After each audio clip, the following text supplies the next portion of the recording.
God blessings everybody, this is the Gaming Christian with yet again another video, and this time I'm going to show you my handheld collection. I just uploaded a couple of videos and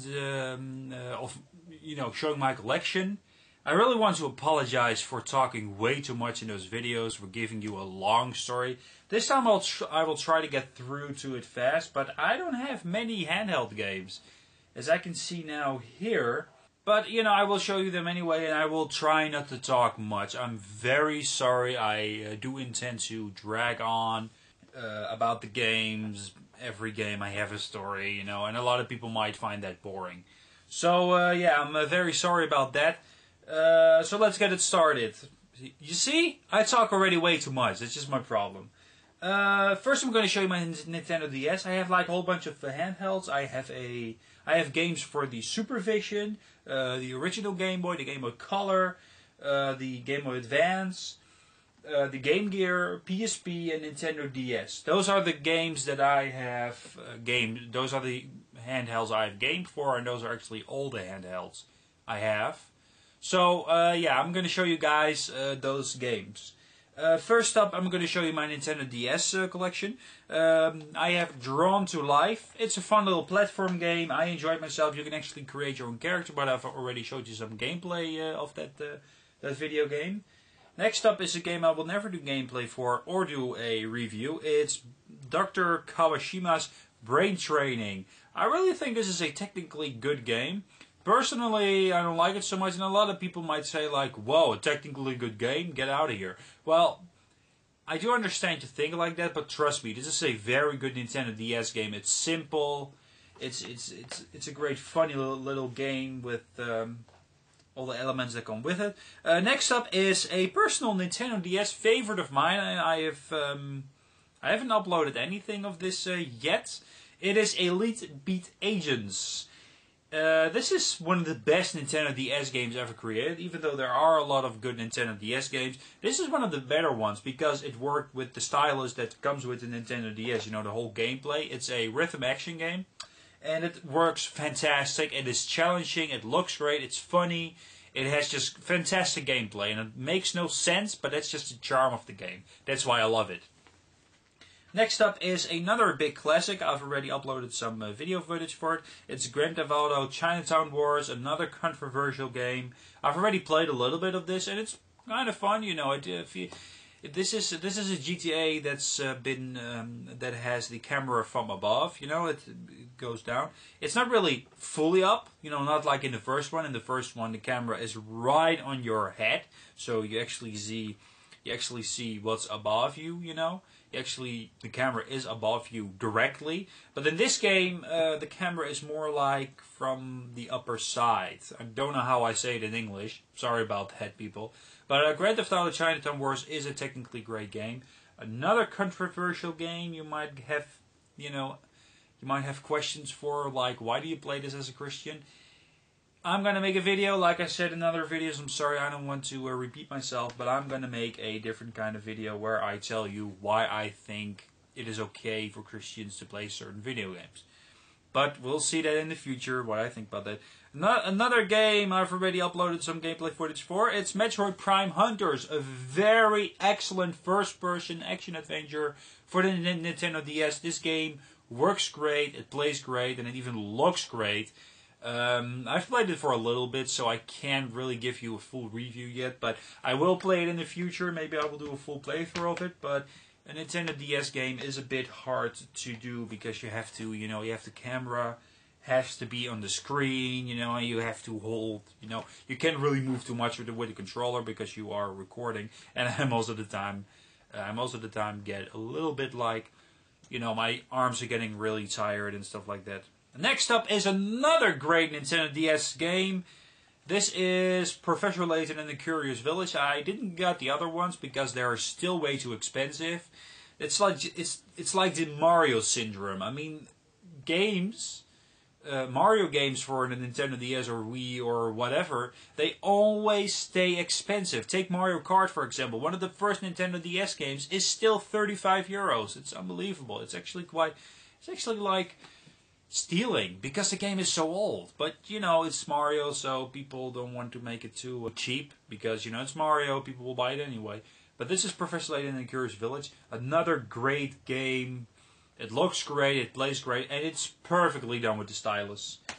Next up is Scribblenauts. I haven't played this game fully. From what I understand, you type in a certain word and that, like a tree or a ladder or whatever, and that item comes up, or you type in the word panda. There are certain puzzles that needs to be solving. There's some platforming to be done. You can even ride an airplane. And in those elements you can, and there are some puzzles where you type in a certain word to complete a certain puzzle. You can use any item you want. And that's actually pretty well done. I still haven't played it though. This is not really for me. It's not really like a simple... It's a simple understanding game, but I don't know, I just didn't get through it. But it's a great game nonetheless. Another game made by one of my most favorite developers in the world. It's BioWare. This is Sonic Chronicles: The Dark Brotherhood. I still haven't played this game, but I'm really anxious to play this game. But I'm still busy with GTA Chinatown Wars. You know, personally, I'm not a huge handheld gamer. I barely play the handheld often. But when I do, it's at the moment it's GTA Chinatown Wars. I've played Professor Layton and stuff like that. This game still has to come. It's one of my newer Nintendo DS games, but this is a great RPG from, you know, review point of views, and even looks great. You can even answer questions like in the Mass Effect series. I'm a huge fan of the Mass Effect series. So yeah, there are some RPG elements, some RPG battles. You can do side quests. It's a Sonic RPG, and I'm not so sure if I do remember. I'm not so sure if there was a Sonic RPG before Sonic Chronicles: The Dark Brotherhood, but don't call me for it. Next up are my PSP games. Yeah, as you can see, there's not a whole lot of them. So let's go one by one. The first one is Loco Roco. Yeah, an excellent PSP classic. Great. It's sort of like a platform puzzler. The true strength of this game is that you can actually collecting. I mean, finishing levels. I mean, I finished this game in like, you know, a couple of days in my vacation when I was on vacation and I was with my family, and this was one of the games I've played, and it was a lot of fun. It was fun. What else can I say? I enjoyed myself kinda, and I really enjoyed myself with this game, and this game is easy, but if you want to collect everything, the game gets more challenging. My battery's almost up, so I'm getting through it. Next up is another game that's actually a classic. This is Illuminate Puzzle Fusion, another great game for the PSP. The game is quite simplistic, but the whole gameplay-wise, it's your typical puzzle game. It's easy to understand, but difficult to master. And this game is that it's super addictive. I still haven't played this game though. Luminous Puzzle Fusion is a game I just had recently, and it was kind of expensive. It was kind of hard to get, actually, to be fair. When I saw it, I was like, yes, it's mine. Even though, more in the sense of like, yes, I had this on my wish list and stuff like that. Luminous is a nice classic. Next game on the list in my PSP collection is Metal Gear Acid. It's your typical game that's technically good, but personally I don't really like this game. I seriously couldn't get through it. It's like a tactical RPG. It's like a tactical RPG with sneaking elements. So you need to sneak while doing tactical RPG elements, but you don't really level up. You use items. There's a huge storyline, great characters nonetheless, and the gameplay is great. This is really a technically great PSP game, and it's an early one as well. But personally, I really don't like it as much. I barely got through the second mission, and what I wanted to do, I'm terrible at sneak games. So what I wanted to do is just sneak through the game without people seeing me, and that's just a problem with this game. I mean, because I'm bad at it, people will see me, and I'm not so sure if you can play it on easy or medium, but I don't know. I played it on easy, and I still was terrible at it. So yeah. Next up on the PSP list, this is Monster Hunter Freedom Unite. This game is a pretty good PSP game, but I just couldn't get through it. I've tried this in one of my summer vacations, and yeah, the game is there. There are many things to do, so I really have to sit down once to really admire the game. You know, start a whole new game, you can actually create your own character. You can actually hunt monsters, cook them, or make better weapons and stuff like that. And this game is actually pretty cool, and there's a lot of stuff you can collect. But like I'm saying, I really have to give this game a bigger chance because I was playing in my vacation with lots of more games. You know, I've played Elite Beat Agents. I've played Loco Roco there. You know, so you should focus on this game on your own. This is the only game you should focus on. So yeah, I mean, if you are a fan of Monster Hunter, this is an absolutely fantastic game. It's not the best PSP game ever, but, you know, it's still a great game nonetheless. Another game who's a really big personal favorite of mine, yeah, it's still in it, it's Puzzle Quest. How much I've played this game. This is one of my most played handheld games ever, even in my childhood. Because even in my childhood, I didn't play as much handheld games, more than I do right now. But this game, seriously, this game is addictive. You know, in the beginning, I've played this game so much, and it gets boring after some time because every game isn't fun constantly. Well, there is one game, but I'm gonna show you that one day. Yeah, this game is just super addictive. It has great gameplay. It's an RPG mixed with puzzle elements. I'm gonna show you some. Yeah, here. This is actually a battle. You can actually, if you put 3 of these icons together, 3 of the same icons, you will get the mana, or you will take the enemy and stuff like that. I'm going to show you some gameplay one day of this game. But this is absolutely one of my personal favorite games ever. It's addictive, but it's also fun because there are side quests to be done. There's a storyline to be had. Wonderful game. Next up is another classic. This is Pure Pop Fever. I've tried to play it, and it is a lot of fun, but I'm terrible at it. Yes, it is easy to understand, but difficult to master. And it looks great, it plays great. Trust me, if you like these type of puzzle games, you know, this is another game like Tetris. You battle against somebody else, and you need 3 or 4 icons next to each other. And the more combos you make, the more weight you can put into the enemies or opponents, field. It's like Mario Woods. Do you know that game? You probably know this game as well, and it's just fun. But like I'm saying, I'm terrible at it. My most youngest PSP game, I recently bought this a month ago or something, is Virtua Tennis World Tour. This is an excellent PSP tennis game, let me tell you that. I've played it for a second, it looks great, and it plays great as well. It's really a lot of fun. Maybe I should give this game a try, but like I'm saying, I'm not a huge handheld gamer, and I can't really tell you too much about it. But it's really a great game. There's lots of modes, and you can actually create your own tennis player. And there, of course, are even tennis players that are in real life, like Maria Sharapova, Roger Federer is in this game. If you are into tennis and if you like video games, then this is definitely the game for you.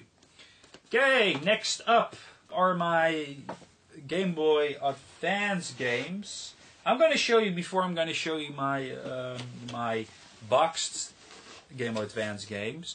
This is my case I hold my cartridges in that are not boxed. Yeah, as you can see, this is my Game Gear. This is my Supervision cartridge. I'm going to show you my Supervision Game Boys. I only have one.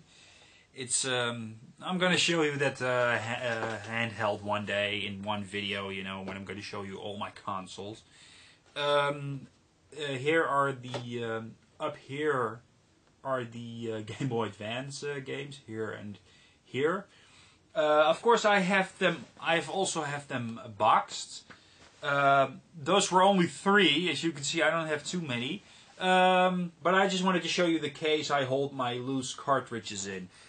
This was actually a case with little little treats. How do you say that in English? Little cakes, stuff like that.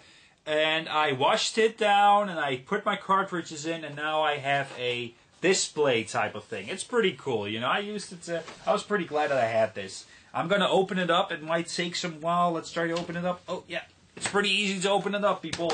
Okay, I'm going to show you my advanced games. First, I'm going to show you my box ones. This is Advance Wars, one of the best Game Boy Advance games. Even though there are a lot of great Game Boy Advance games, this is one of those top 10 best Advance games ever, and maybe one of the best games ever, top 100 best games ever, one of the better RTS games ever. You know, it's a great game. Still, it makes no sense because you play as a 7, 9-year-old, 10-year-old or something as in general. It makes no sense, but Advance Wars 2 is even better than the first one, but the first one is already excellent. Next up is a RPG I've played. This is Golden Sun, a fantastic RPG, a fantastic game with great gameplay, great RPG elements, and maybe one of the better RPGs ever created. This game is so good. I've played it, and after some time I couldn't get through it anymore. But, you know, not only does the game look great, it plays great. If you are a fan of RPGs, then play this. You will not be disappointed. Next up, the last one in box is V-Rally 3. I would say that this is one of the better rally games on Game Boy Advance. It got really high ratings in the magazines I've read. And maybe that is the reason why I have this game. It's not the most advanced game I got, or I have. But it's a really great racing game for the Game Boy Advance. And yeah, it's really a great game to have overall. It looks great, it plays great. Like I'm saying, I'm not a huge fan of rally games, but that one is for the handheld and it plays great. My next two are not box. They're like loose cartridges. I have Pokemon Sapphire version, your standard Pokemon game. And, sorry, and Fire Emblem.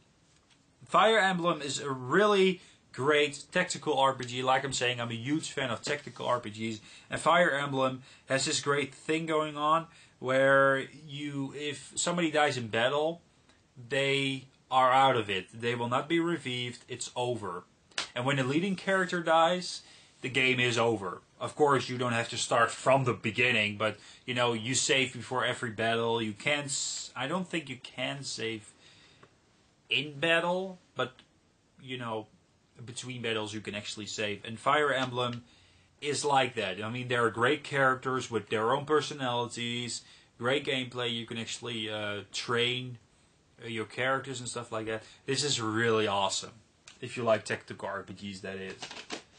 I'm going to show you my only Game Boy Color game. I only have one. This is Wario Land 2. A great platform game. It's a great sequel to already a great fantastic game, because talking about the sequel, okay. Here is Wario Land 2, people. Yes, for the Game Boy Color. It looks great, it plays great. It's just fantastic. Then I want to show you before Wario Land. It's the first Wario Land, who's actually Super Mario Land 3. Yes. Actually, to be fair, this box only has like the cartridge in it, so that's it. But you know, I have the box, I have the cartridge, which is awesome. I don't think it was expensive, but seriously, this is one of the best Game Boy games ever. This game is fantastic. It's so good, people. But I have the first Super Mario Land as well in box, and you know, that's fine. I have it, so what? But this is also a classic. I think. Oh, there's a lot of dust on it. I think you got this game for free with your Game Boy. So yeah, it's not the best Game Boy game ever, but it's a classic nonetheless. And the box, you know, the box art. I mean, seriously, it looks great. I mean, almost everybody from the '90s know this box art. So you're like, wow, this is really awesome, you know, and stuff like that. Stuff like that. I always say stuff like that. It's so weird. Okay, people. Yeah, those were my Game Boy Color and Game Boy games in box. Now I'm going to show you my Game Boy games that are not boxed, but all of them are actually Game Boy games. Let me just get them out. Yes, I'm going to show you from the alphabetic way. This is Kirby's Dream Land. A great Game Boy game. The NES version is even better. I have it in my collection, but I'm going to show you that in my NES video. Yeah, this game actually plays and looks great. You know, it's not the best Kirby game ever, but you know, The Legend of Zelda: Link's Awakening, also one of the better Game Boy games. It's also a great Zelda game, but what Zelda game is bad, except for those three for the CDI. Yeah, all three of them aren't very good. But that's fine, you know. But as the official Zelda series, there's almost every Zelda game, and I'm talking about 99% of all the Zelda games, are great. But is a crossbow training for the DS or for the Wii, is that a good game? I really have no idea. But this game is fantastic. I'm glad I have it. Next up is Nemesis. I have Nemesis because of the reason that Nemesis, sorry about that, that Nemesis is a arcade classic that is like Scramble. Scramble, you know, that system with Scramble. And I think another game for the Atari 2600 was just like that. But Nemesis is, you know, Nemesis is a better version of Scramble, if you know what I mean. You know, better gameplay and stuff like that. That's all I know. I'm sorry about that. That's you know, I don't consider myself a true historicus, but you know.